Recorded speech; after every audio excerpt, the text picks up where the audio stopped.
North Dakota Governor Doug Burgum just announced he is running for president. And if your first reaction to that is, wait, who? Then you're not alone.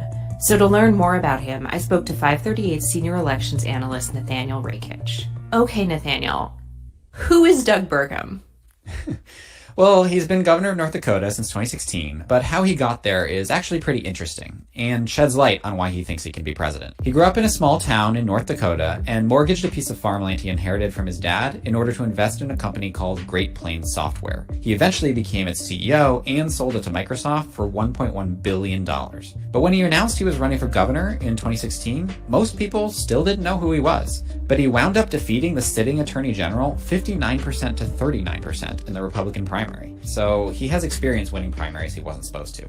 And what kind of governor has he been? Is he really Trumpy or more moderate? Yeah, he's kind of hard to put in a box. I wouldn't say he's very Trumpy, even though he and Trump have generally had a good relationship. He's more interested in things like the economy and especially energy policy than in being kind of a hardcore culture warrior. For example, in 2021, he vetoed a ban prohibiting transgender athletes from playing on sports teams of the gender they identify with. Although he did sign a very similar bill this year when it became clear that the legislature had the votes to override his veto. He's also signed one of the strictest abortion bans in the country and a ban on teaching critical race theory, so he's still pretty conservative. Okay, so bit of a reality check. Right now, Donald Trump and Ron DeSantis are polling something like 3/4 of the Republican primary vote nationally. What makes Burgum think he can actually win the nomination?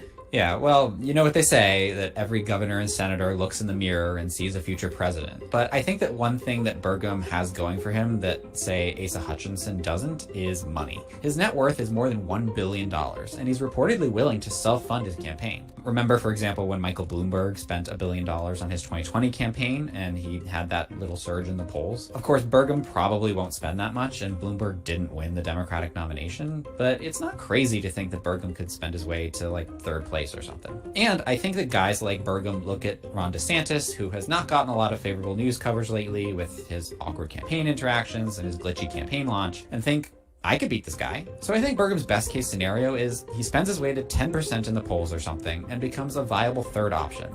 And then, if DeSantis keeps struggling, maybe his supporters who don't like Trump flock to Burgum. But then, of course, Burgum has to find a way to take down Trump.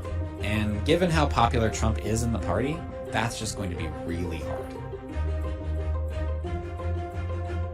Okay, so from my perspective, Doug Burgum seems to be a shrewd businessman. That's what he seems to be to me. He seems to be a guy who probably isn't, is moderately charismatic.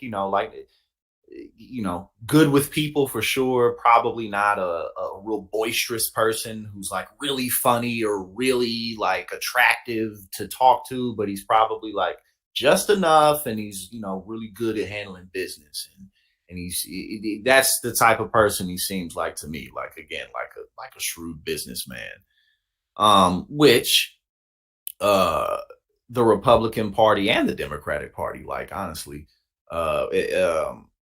especially when you're talking about more of those corporate influences. But obviously, as they also pointed out, Donald Trump simply has too much of a pull on the party for him to do anything now. Ron DeSantis is doing very bad. And he's really not a likable person. You know what I'm saying? So that's really just going to hurt DeSantis, including the policies that he's pushed forward that are very divisive and very alienating, and that are causing a lot of issues to the state of Florida.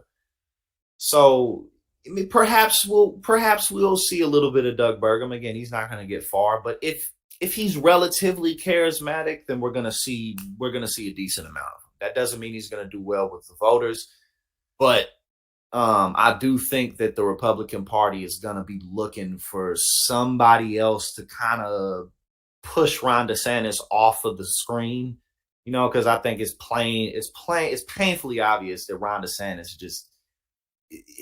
he just doesn't, he ain't got it. So